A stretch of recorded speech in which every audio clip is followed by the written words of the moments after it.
Buenas tardes, mi nombre es Gabriela Rodríguez y yo les voy a hablar sobre las fases de la crisis. Las crisis ponen en riesgo todos los recursos disponibles que tenemos para afrontar los problemas que nos surjan. Una persona en crisis puede sentirse miserable e incapaz de abordar nuevas circunstancias desestabilizantes. Horowitz, en 1976, describe 5 etapas de la crisis, las cuales son el desorden, el cual se refiere a las reacciones iniciales que surgen por el impacto del suceso ocurrido. En esta etapa aparecen reacciones de llanto para intentar aliviar la tensión generada por la situación de crisis que se le presentó. La negación. La negación conduce al amortiguamiento del impacto. Puede acompañarse de un entorpecimiento emocional, en no pensar en lo que pasó o en la planeación de actividades como si nada hubiera pasado. La negación opera como un mecanismo de defensa que le ayuda a ganar tiempo a toda nuestra estructura psicológica para adaptarse a la nueva información. Esto significa que desde este momento ya está entrando a operar todo un proceso de ajuste. La intrusión. La intrusión incluye la abundancia involuntaria de ideas de dolor por los sentimientos acerca del suceso, bien sea una pérdida o alguna otra tragedia. Las pesadillas recurrentes u otras preocupaciones e imágenes de lo que ha pasado son características de esta etapa. En esta fase hay ocasiones en que las personas son herméticas y renuentes a hablar sobre aquello que les está sucediendo, si no tiene aún claras sus propias ideas. Ocurre esto. La translaboración. La translaboración es el proceso en el que se expresan, identifican y divulgan pensamientos, sentimientos e imágenes de la experiencia de crisis. Algunos individuos progresan y translaboran estos sentimientos y experiencias, en tanto que otros lo hacen únicamente con ayuda externa. Ya tienen más control sobre ideas y pensamientos, les está empezando a dar un sentido y formulando posibles explicaciones sobre partes del evento que inicialmente no aceptaba. En esta parte, las personas son más accesibles al diálogo porque de hecho, hablar con otros cumple en sí mismo una función terapéutica. Podemos pensar en 2 o 3 ideas simultáneamente, pero al hablar solo podemos expresar una idea a la vez. Por esto, hablar nos obliga a ordenar los pensamientos. Y por último, está la etapa de terminación o consumación. Es la etapa final de la experiencia de crisis y conduce a una integración de la misma dentro de la vida de un individuo. El suceso ha sido enfrentado, los sentimientos y pensamientos se han identificado y expresado y la reorganización ha sido consumada o iniciada. Esta es quizás en esta etapa en la cual la intervención de un terapeuta cobra su mayor valor. De hecho, el hecho de que la crisis se haya resuelto no implica necesariamente que se haya hecho de la mejor manera. En la resolución de la crisis son quizás 3 caminos los que se pueden presentar, que son la mejoría, el empeoramiento o el retorno a niveles previos de funcionamiento. Tenemos la fase de la intervención en crisis. La intervención en crisis como proceso dirigido a proporcionar ayuda a aquellos individuos que han sobrevivido a situaciones poco agradables o traumáticas con el objeto de incrementar nuevas habilidades que permitan al individuo un crecimiento saludable en cuanto a nuevas expectativas de vida. Las fases de la intervención en crisis son 2 y ambas son importantes para la resolución del problema que está causando la crisis. Tenemos la fase de intervención de primera instancia o primeros auxilios psicológicos, llamada por sus siglas PAP, PAP. Esta es la que se brinda de inmediato, después del suceso que motivó la crisis. Tiene poco tiempo de duración, pueden ser minutos, pueden ser horas, y puede ser proporcionado por varios asistentes comunitarios. Los componentes de los primeros auxilios psicológicos, PAP, son 5. Y estos permiten tanto realizar el contacto con el individuo que está siendo afectado por la situación crítica, como analizar, dar seguimiento y ejecutar las posibles soluciones a dicho problema que esté causando la situación de crisis en la persona.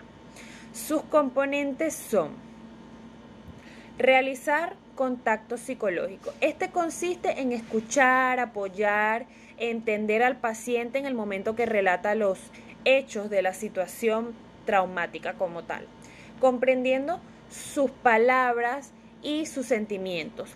Es importante realizar la llamada terapia de contacto, es decir, manifestar un abrazo físico como señal de que la persona afectada se sienta apoyada. Segundo, analizar el problema. Este consiste en conocer los conflictos que pudiera tener el paciente, estableciendo prioridades en los mismos. Es necesario conocer el pasado, presente y el futuro de la persona. Conocer el pasado ayudará a entender mejor los acontecimientos que llevaron al estado de crisis, como por ejemplo la separación del cónyuge, la muerte de un ser querido, etc. La búsqueda acerca de conocer la situación presente permite entender cómo era la situación en el momento que ocurrió la crisis o tragedia, indagando con preguntas como de tipo ¿qué?, ¿quién?, ¿cómo?, ¿cuándo? ¿Y por qué? La visualización del futuro permite determinar cuáles serían las posibles dificultades que puede acarrear a la persona y a su vínculo familiar. Tercero, analizar posibles soluciones. Esto consiste en estudiar el problema en cuestión desde distintas perspectivas para ejecutar el mejor plan de acción, de acuerdo a las posibles soluciones, teniendo siempre en cuenta qué es lo que ha intentado el paciente hasta ahora y qué es lo que pudiera hacer, y aplicar nuevas alternativas para superar de la mejor manera la situación de crisis. De cuarto está ejecutar la acción completa. Esto consiste en ejecutar las acciones concretas con el objeto de controlar la situación de crisis, es decir, implementar el plan de acción para satisfacer las necesidades primordiales de la persona que está pasando por la situación crítica. Lo más recomendado es realizar una acción a la vez. Y el seguimiento consiste en restablecer los recursos de ayuda y vincular al paciente a ciertas atenciones como social, médica o psicológica. Es importante hacer un seguimiento de las decisiones adoptadas para dicha situación. Esto implica realizar un registro de datos de la persona a la que se brindó apoyo psicológico y el contexto en general en el que se desarrolló, con el propósito de recontactar a la persona que sobrevivió la situación traumática. Y está la fase de intervención de segunda instancia o terapia multimodal. La intervención en crisis de segunda instancia o terapia para crisis se refiere a un proceso terapéutico breve que va más allá de la restauración del enfrentamiento inmediato y se encamina a la resolución de la crisis de manera que el incidente respectivo se integre a la trama del efecto. Se integre a la trama de la vida, El efecto que se desea para el individuo es que emerja listo y mejor preparado para encarar el futuro. La terapia multimodal como tal se define como la translaboración del incidente de crisis, de modo que éste se integre de manera funcional en la trama de la vida para dejar al paciente abierto antes que cerrado, para encarar al futuro. La terapia multimodal evalúa cada caso en sus 5 áreas y sus relaciones mutuas, dependiendo del tipo de relación que se establezca entre ellas, y de su secuencia de funcionamiento o activación, se buscará una estrategia de tratamiento adecuado. Se sostiene que los trastornos psicológicos provienen con frecuencia de maneras erróneas del pensar concretas. O sea, son producto de distorsiones cognitivas. Estas, a su vez, derivan a creencias personales o significados subjetivos, a menudo aprendidos en las etapas anteriores, generalmente las etapas infantiles. La terapia multimodal tiene 3 aspectos muy importantes, los cuales son la valoración, el tratamiento y la evaluación de los componentes de la terapia en crisis o de los resultados. La valoración implica cada uno de los sistemas de la personalidad casi que se van a convertir en el foco de la terapia para crisis. Es decir, una breve historia acerca del desarrollo a fin de apreciar de modo completo la desorganización y el desequilibrio que sigue a un incidente precipitante particular. Los 5 subsistemas de la personalidad son conductual, afectivo, somático, interpersonal y cognoscitivo. El aspecto conductual se refiere a la actividad patente. Al valorar el funcionamiento conductual se da atención a los excesos y carencias, antecedentes y consecuencias de los comportamientos clave y las áreas de particular fortaleza y debilidad. Esto implica patrones de trabajo, juego, pasatiempo, ejercicio, hábitos alimentarios, conducta sexual, hábitos de sueño, uso de drogas, tendencias suicidas u homicidas, etc. El aspecto afectivo se refiere a los sentimientos que el individuo tiene acerca de su conducta, el incidente o la vida en general. Estos sentimientos pudieran ser ansiedad, cólera, alegría, depresión, etc.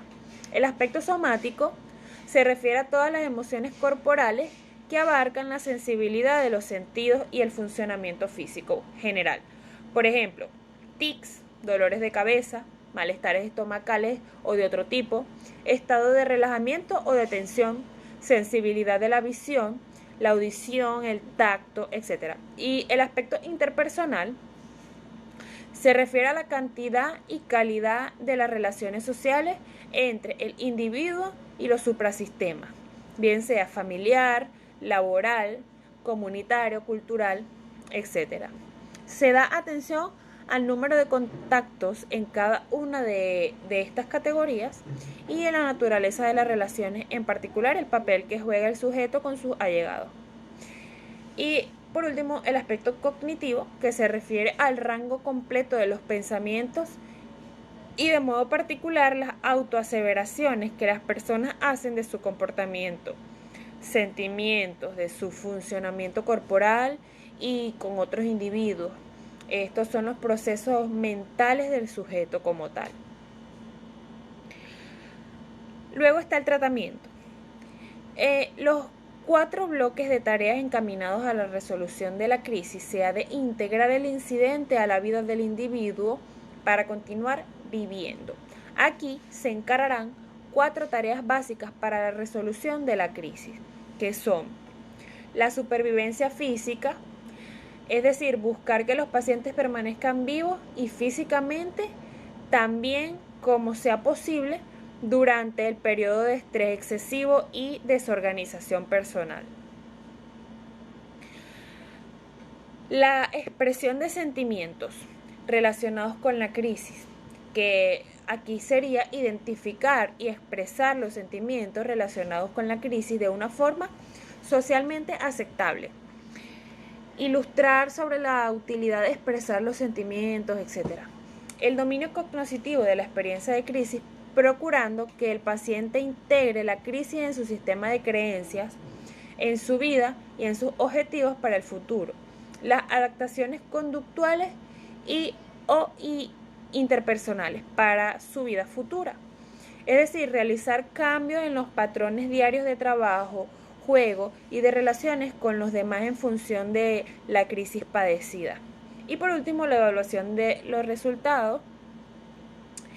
Este es el seguimiento, sea después de algunas semanas de terapia, a 6 meses o a 1 año o 2 años. Será conveniente estimar cómo siguen funcionando algunas variables importantes.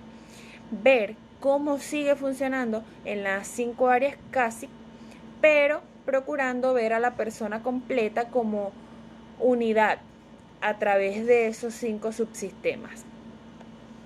Por ejemplo, en las áreas conductual e interpersonal, preguntarse si la persona está o no dispuesta a enfrentar el futuro, si está dotada y lista para trabajar, jugar y relacionarse con otros. Las fases de situación de desastre como productora de estado de crisis. Para la Organización Panamericana de la Salud, un desastre consiste en un acto de la naturaleza cuya magnitud da origen a una situación catastrófica. En ella, súbitamente, se alteran los patrones cotidianos de la vida y la gente se ve hundida en el desamparo y en el sufrimiento. Como resultado de ello, las víctimas necesitan víveres, ropa, vivienda, asistencia. Los desastres se pueden dividir en 6 fases. La primera es la fase de advertencia. La fase de advertencia usualmente comienza con alguna forma de comunicado oficial, a menudo transmitido por los medios de comunicación, que entrega el tiempo estimado de impacto del fenómeno en días para el caso de los huracanes, por ejemplo, horas en el caso de tsunami o minutos en el caso de tornado. El personal de asistencia se prepara para el despliegue durante esta fase, mientras que el público en general se prepara con variados grados de urgencia. Los desastres provocados por el hombre usualmente ocurren sin advertencia o con estados de alerta que son insuficientemente específicos para permitir alguna preparación que sea significativa. El impacto psicológico de la fase de advertencia varía de su reacción y sobrereacción. Son reacciones indeseables. Idealmente, la fase de advertencia permite separarse tanto física como permite prepararse tanto física como psicológicamente para un desastre. Luego tenemos la fase de impacto. La fase de impacto es la parte más visible de estos eventos destructivos. De aquí surgen las dramáticas escenas que son transmitidas una y otra vez por la televisión y la radio y las redes y que se graban en la memoria colectiva de los afectados. Las comunicaciones en general suelen fallar en estos momentos, de modo que la información precisa es escasa y la confusión se vuelve normal. El personal de asistencia no es desplegado aún en esta fase y el público en general se encuentra en los niveles más altos de vulnerabilidad, especialmente aquellos sin un albergue adecuado. Dependiendo del evento, la fase del desastre puede ser instantánea, como en los terremotos, o puede desarrollarse por un tiempo extendido, como una ventística. Los desastres que producen gran cantidad de pérdida de vidas y devastación suelen ser acompañados por extremos psicológicos como el caos o el embotamiento. La fase de rescate. La fase de rescate comienza a medida que las condiciones del desastre se alivian lo suficiente como para que el personal de asistencia salve vidas y asegure la infraestructura. El gobierno despliega sus recursos en conjunto con otras organizaciones a las que se les permite el acceso al área una vez que las condiciones se vuelven más seguras. En esta fase, los afectados por el desastre se dedican urgentemente a volver a conectarse con sus redes de apoyo social y proteger su propiedad. Mientras que la gente ha sido evacuada de sus hogares, puede verse impedida de regresar a sus casas durante días, durante semanas o incluso durante meses. lo que facilita el aumento de la frustración y el aumento de los disturbios. Luego está la fase de luna de miel, que tiene un nombre característico, y la fase de luna de miel está caracterizada por la restauración de parte de la infraestructura, apertura de caminos, retiro de escombros y restablecimiento de algunos servicios básicos. El acceso a material de asistencia comienza a restaurar la esperanza de los afectados y los recursos para mitigar el evento de parte del sector público y privado comienzan a fluir hacia los sectores necesitados. Un extraordinario compromiso de tiempo y energía ha sido sostenido por los afectados y el personal asistencial, lo cual hace evidente el progreso de la restauración a condiciones normales. La cobertura de los medios de comunicación es una parte integral de la fase de luna de miel, que contribuye a la sensación pública de que sus necesidades están siendo atendidas por aquellos que se encuentran en el poder. La gente puede sentir o puede que desarrolle una falsa sensación de seguridad. Durante esta fase, producto de un rebote natural por la respuesta previa a las complejas condiciones, lamentablemente, la fase de luna de miel está destinada para terminar prontamente. Luego está la fase de desilusión. La fase de desilusión es la más compleja para los afectados. En tanto las respuestas oficiales al desastre se terminan y la atención de los medios de comunicación disminuye, los daños producidos por el desastre en los hogares y bienes personales son evaluados más completamente, lo cual provoca que las familias deban lidiar monetaria y emocionalmente con todas las pérdidas que son irreemplazables o reemplazables. La fatiga se asienta en el personal de respuesta, que rutinariamente sobreexigieron sus recursos personales durante las fases previas de desastre, realizando largos turnos bajo condiciones más que adversas. El impacto psicológico al desastre se vuelve más evidente durante la fase de desilusión, en tanto los estresores externos desafían a las habilidades inadecuadas de afrontamiento y a las fracturadas redes de apoyo social. Y por último, está la fase de recuperación. La recuperación trae una bienvenida sensación de alivio a las fuerzas destructivas de un desastre y un retorno a la estabilidad emocional, pero su arribo es difícil de predecir. La restauración a largo plazo de la seguridad material puede tomar algunas veces muchos meses o incluso años después de un desastre. El alivio de la salud mental en términos de síntomas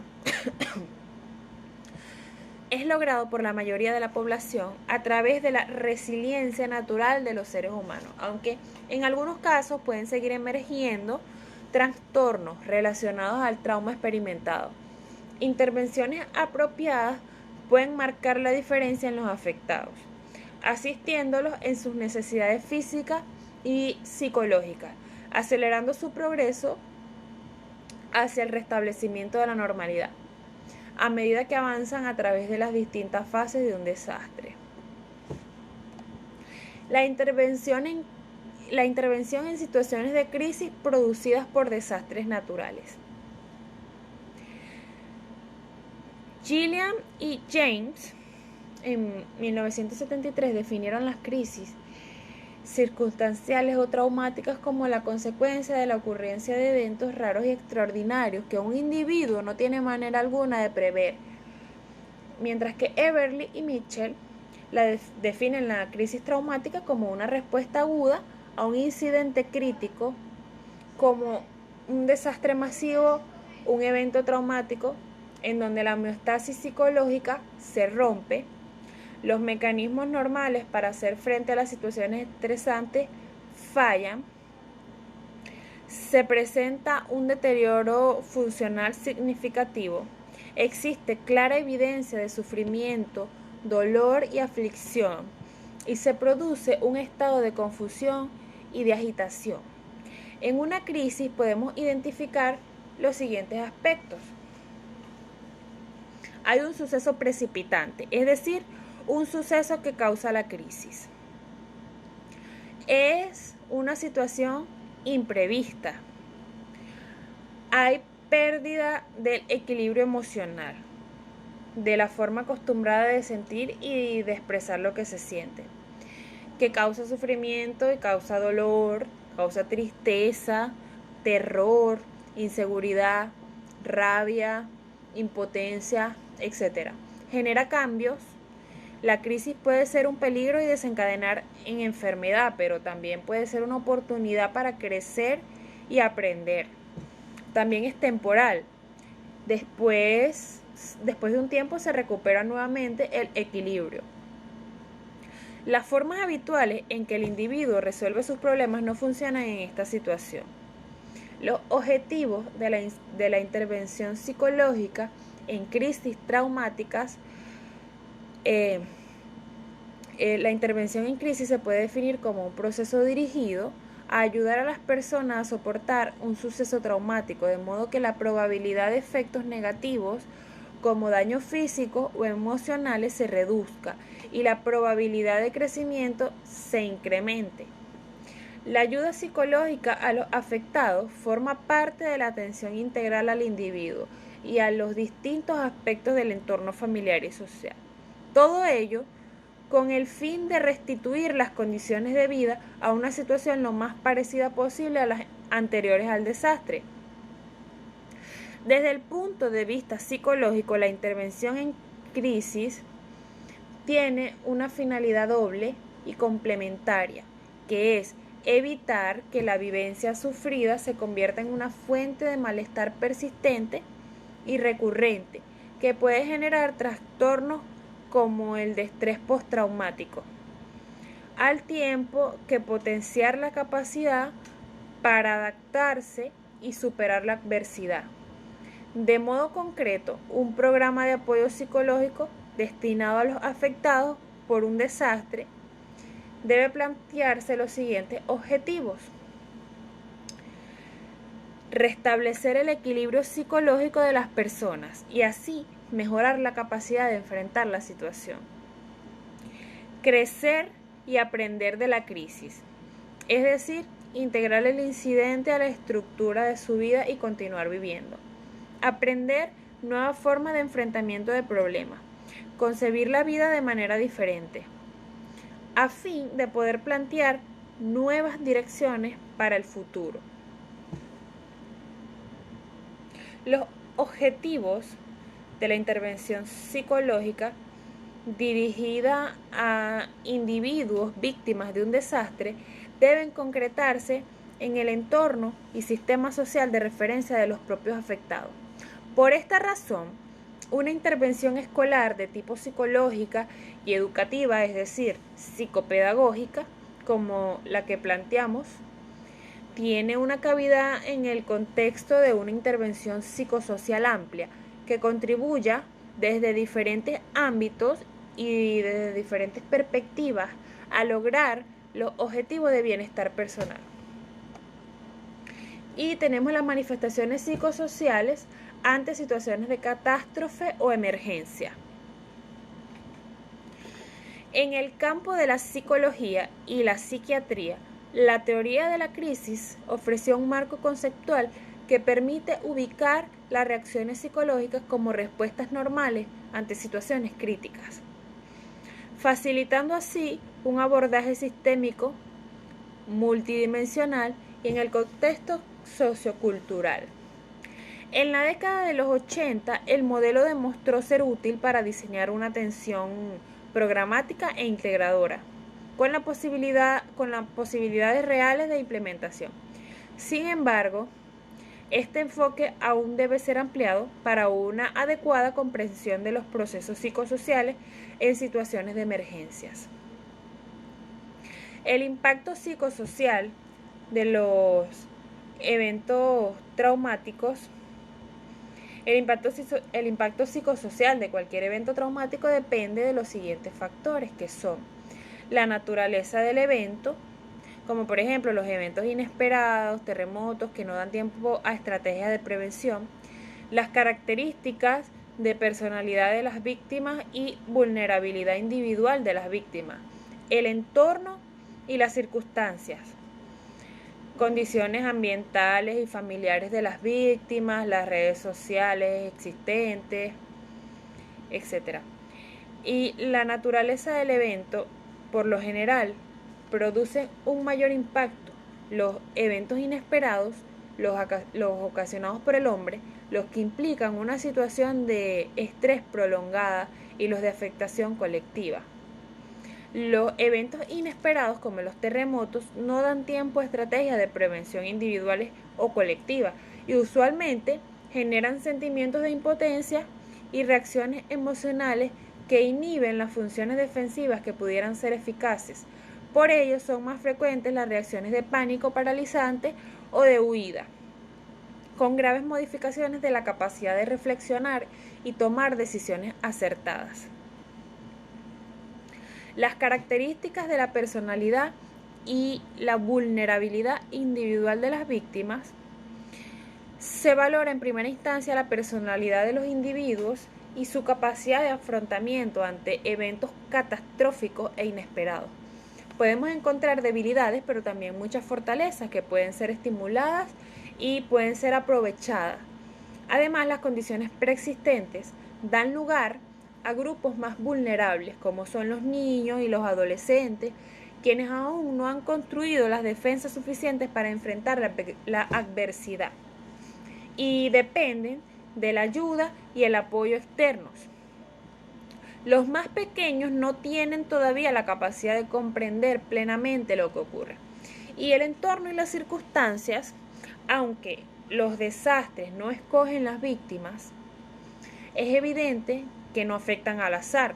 Siempre inciden más duramente en los más pobres, quienes tienen limitaciones de acceso a los servicios sociales y en particular a los servicios de salud. Las comunidades pobres usualmente carecen de planes y recursos para prevenir y enfrentar las tragedias, pues incluso carecen de redes de atención de lo cotidiano. Y ello las convierte en grupos de mayor riesgo que se encuentran en los límites de un equilibrio precario. La respuesta individual según la fase. La respuesta se observará en sus diferentes etapas cronológicas con respecto al suceso que haya ocurrido o que va a ocurrir. Estas etapas son antes, durante y después. En la etapa antes, en la fase de amenaza, se produce miedo y una tensión emocional colectiva que prepara para el enfrentamiento a la amenaza. Las reacciones individuales dependen de varios factores, entre los cuales está la experiencia previa. Pueden surgir actitudes de negación del peligro en las que la persona continúa con sus actividades cotidianas y no toma precauciones en otros casos. Aparecen actitudes desafiantes de gran desorganización o comportamientos pasivos o agitados que resultan poco adaptativos. Tenemos la fase durante, que si la situación pasa de ser una amenaza y se convierte en realidad, los individuos deben enfrentarse de manera abrupta a hechos que pueden ser aterradores. Se generan cambios neuroquímicos en el sistema nervioso central y pueden afectarse las respuestas inmunológicas. Las reacciones emocionales son intensas y el individuo siente interrumpida su vida y presenta reacciones muy variadas que van desde el miedo paralizante a la agitación desordenada y desde la anestesia sensorial al dolor extremo. Puede haber un estado de hiperalerta, pero más frecuentemente hay moderados grados de confusión en la que la conciencia, que se manifiestan como aturdimiento, desorientación y dificultad para pensar y tomar decisiones. Se pueden presentar diversos grados de disociación en los que el individuo se siente colocado en posición pasiva ante una realidad que es vivida como película ajena. Y el después que una vez pasado el evento agudo, que en algunos casos puede prolongarse por horas, días, meses, puede ser volcanes, guerra, la víctima continúa experimentando oleadas de temor y la ansiedad al recordar el trauma o al comenzar a elaborar las consecuencias del mismo.